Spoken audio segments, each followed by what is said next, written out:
when you're talking about physical size, the way you look. And in football, it's not always about being the biggest, right? I know it's high school, it's different, but my senior year in high school, we played at Fort Dorchester in the playoffs.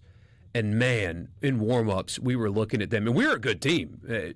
Had 7 guys that played D1 on my team, as it turned out. But we looked at them and thought, geez, these dudes are huge. Like, they look so much better than we do. And we smoked them on their home field that night. They weren't good enough. They weren't coached well enough. We were better than them.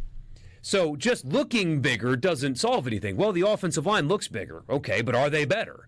We don't know. But there were times Mississippi State, specifically defensively last year, looked different than the SEC teams that they played. They didn't look the same. And it's not a fair comparison to use it like the FCS game, but when you watch the FCS game, the second you sit down in your seat and you see the two teams warm up, you go, that one's better. Just that's the better football team over there. They're faster, they're more explosive, and they're bigger. You had that with Mississippi State last year when you would just look at them when they would line up across from Texas, and they played pretty well in Austin that day. But you looked at the two teams and thought, that one's better.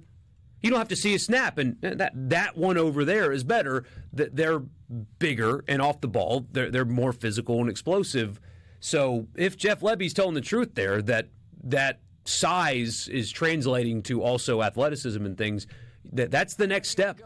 That's the step that they've got to take first. You got to walk before you can run, and they were at a physical disadvantage defensively at times a year ago, and they think that they've fixed that. We'll see if they